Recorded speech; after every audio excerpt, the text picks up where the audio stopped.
I guess since the beginning of our thinking processes as we get older or as we're beginning to learn what the world is, you kind of get stuck into this thought process that there is here and there, and that there is now, then, and then the future. And on the third dimensional plane, that's very true. That's exactly how it is. But being multidimensional being, there's also another side to time and how it correlates to us as human beings. It's kind of hard to really like wrap your mind around it because everything in our world is literally a complete logical reasoning, non-abstract, this is this and that is that. But how can that be when there are strange things that do happen? Like for instance, dreams. You go to sleep and sometimes you wake up into a dream, or when you wake up from sleep, you remember a dream, and in that dream you were experiencing time, but you weren't experiencing time as if you're experiencing as in your waking life. And it's almost like in the dream, time is not really a factor in the dream because it's more of an experience of something. And sometimes you may have an understanding of the passing of time, but sometimes the passing of time could be a very long period condensed into moments that you flutter in and out of. I once had this dream for like 2 3 weeks in the dream, but I've also had dreams to where I was there for like 70 80 years, and in my consciousness that dream took 70 years. That dream was so long, but it was just a dream. So it kind of like distorts how we could look at time, because if our dreams lasted longer within our consciousness and we accomplished more things in our dreams, but we had a sense of time within our dreams, and that sense of time felt a certain way to us because of the third dimensional reality, then that time in the dream must be accounted for within our consciousness. So every time we have a dream, even though the dream could take maybe 10 20 minutes in the waking world while you're sleeping, it could have equaled a month or 2 months or a year. Does not that time count towards our consciousness or towards our age? Like, we have the physical age of our bodies, and that's what we go by, our birth year and our death year. That's the physical age of our bodies. But we don't really calculate our mental age or our age of our consciousness, because by my recollection of my dreams, I'm at least 100 years old that I can remember. You see what I'm saying? And there are some dreams where the setting of it was so far in the past that I really didn't, I really couldn't really understand what was happening because the scenery was just so different. Then there's other dreams to where it was so far in the future that I couldn't really understand what was happening because it was so foreign. But then I've had dreams to where it seems like a present tense kind of situation. But all these dreams are all still my consciousness experiencing them. But I'm experiencing them in different eras of my mental capacity. So one era will be the past, one era will be the present, one era will be the future. Now, it's not necessarily my past, it's not necessarily my present, nor is it necessarily my future. But these are instances of me calculating time and seeing it and like, this is interesting. So it kind of led me to the thinking like maybe time isn't really sun up to sun down. Maybe time is a little bit more expensive than that. So as you get into astrology, you figure out, yeah, time is a little bit more expensive because the time it takes for us to go around the sun is just the time for a specific planet. But then you have the times for the other planets, and then you have the time of the solar system. So if you have time on the solar system, then that means the solar system also has some type of age. Now I'm not going into like the age of the solar system, but it's just the understanding of us going around the sun and the other planets going around the sun as well. There's a little bit more time involved than just the Earth going around the sun. I say that because the path that the understanding of our planets going around the sun is in somewhat of a circle oblong kind of fashion, and in a lot of spiritual lineages, the circle represents a lot of things. It represents the sun, and a lot of the times it represents eternity or infinity. And that's a very, very easy concept to grasp once you start realizing that within your dreams, you're experiencing time differently. And then it's even more apparent that the circle or the revolution or the rotation or the revolution around the sun, that circle in itself, that oblong circle, that the path that it goes through is meaningful in some type of way when in your waking life you feel time moving differently too. So we all know at this point in time is 60 seconds for a minute. Now, if you're under a lot of stress, that 60 seconds could feel like a very long time. But if you're in like a state of high enjoyment, then that 60 seconds could go by really quickly. Or the perspective could be you go through something really horrible and it's only a minute, but it went by so fast, but it was so horrible. So that 1 minute stands out. Or that 1 minute was so great that it dragged on. Like it felt like that minute dragged on for a lot longer. So touching that concept is like kind of viewing time a little bit more abstract. It's like the perception of it is starting to warp a little bit. And that warping of the understanding of time is is a key element to understanding what time is. Now, I can't express to you what time is. I could barely express to you the thoughts that I have now. But time has to be a certain element that is placed upon us, whether it be in social consciousness or in world consciousness or in galactical consciousness. There has to be some type of form for it. And I think time and in certain rates of it, you tap into different frequencies. For instance, a lower frequency, right? Time drags on. But in a higher frequency, time seems to go by quickly. Like kind of like when you're at work and you don't want to be there, the last hour feels like 4 hours. Or when you're doing something that you want to do and you're having fun, it seems to go by so quick and you're like, dang, I wish I would have enjoyed it more.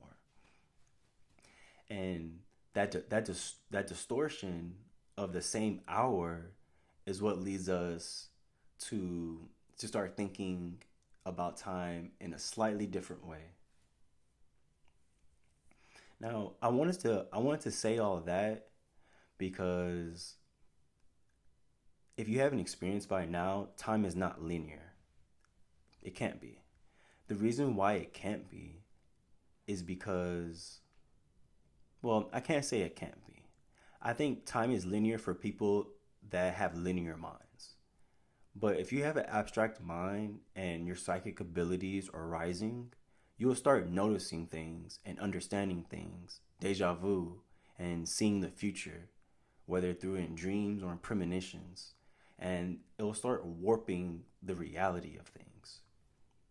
And when you start warping the reality and time and and your perception of it, then you can start thinking about a different type of process. And the process I want to get into is timelines, like thinking about timelines and processing that. So, in your everyday life, you do the things that you need to do, or you want to do, or you don't want to do to get through the day. And each moment when you make a decision, in that split moment, you have a choice. And that choice will lead you down a high vibration or low vibration. So depending on what choice you make, you take on that frequency, you take on that vibration. Now, whether the vibration is high or low, and that to you relatively is good or bad, I'm not really going into that type of nuance. But I want to point out that each moment in our lives, we're making a choice. But in that choice that we make, we live out that choice. But in our mind, somewhere, we're living out the other choice as well, the choice that we didn't do. And that choice that we didn't do comes off of the timeline that we're on. And that timeline that splits, that person is still you, but it's in a different frequency now. But the frequency is invisible to you. But that invisible frequency is still going. And that invisible frequency eventually will join back to the timeline in which you made the decision to go down this path. So, whichever decision you make, you're making that decision, but you're also making the decision not to do something. And the decision to not to do something is just as important as the decision to do something. And the reason why I say that is because in the karmic cycle of things, when you talk about karma and action and reaction, not doing something is just as important as doing something. So the energy of you not doing something goes away from your timeline, but it doesn't necessarily just never reach your timeline again. Eventually, what you didn't do will come back to you, right? So let's put in an example. So you decide to wake up and work out. So you work out to better yourself, to better your mind, to better your body, and you going down that path. You wake up and you work out every day. Well, the decision not to work out comes back to you years later when you're healthy, when you're more healthy, when you do get sick but you recover quicker, when something happens and you need to use your strength. Like, it comes back to you. But in that case, it was positive for you. Now, when we live into the other choice, and we wake up and we don't work out, that not working out is going to affect us later on. So it's going to affect us in a way of us getting sick and taking longer to recover. It's going to take an effect of getting out of shape and not being as healthy as we could be, or not as strong as we could be. But both of those things are happening simultaneously, but we're only conscious of one of them happening. And our consciousness perceiving only one of them happening because of our physical bodies, then that reality takes over. But the other reality of not doing it is still going on. No matter what the decision is, it's still going on, and that energy will eventually catch back up to you in a positive or negative fashion, depending on how you're viewing your life. So as we make these decisions, to us we're just going on this straight path. But really we're going in a maze. We're making these decisions and we're not sure if they're the right decisions until later on, when our not decisions come back and tell us if we did something good or bad. Kind of like the parable with a seed. You put seed on a rocky soil, it doesn't grow. You put seeds on a dry land, it doesn't grow. You put seeds in fertile land, it grows. So we make a decision, we plant the seed, and then we keep continuously make that decision, and we're watering it. And as we're watering it, it grows. The fruit that comes from that tree is gonna be not in what we're doing, but in what we didn't do. And what we didn't do is gonna come back in a frequency later on as fruit from the tree. And when we bite the fruit, we'll understand if we did something good or something bad, which which is why they say hindsight is 2020, because you made all these decisions and then you finally look back and you're like, man, maybe I shouldn't have made that decision. So I preface that to go into, if those energies are still being collected and still going and still trying to find someone that will hold those energies, and then eventually they come back to you as fruit, then that means in in alternate dimensions, we're mirroring ourselves. Now we're not mirroring ourselves physically, we're mirroring ourselves energetically. And that mirror of our energetic self is the opposite of what we're doing. So if you're going left in your main timeline, on the other timeline you went right. And the other timeline, and another timeline you went up, and another timeline you went down, and another timeline you diagonal. And you have infinite forms of of what you're doing and how you're doing it. And those infinite forms all can be formed in a circle. And in that circle, you're the dot in the center. And depending on which decisions you make, you veer in the space in that circle. Now, in a lot of spiritual scriptures or spiritual symbols, the circle with the dot in the center of it is prevalent in a lot of different ways, and that shows a certain type of balance.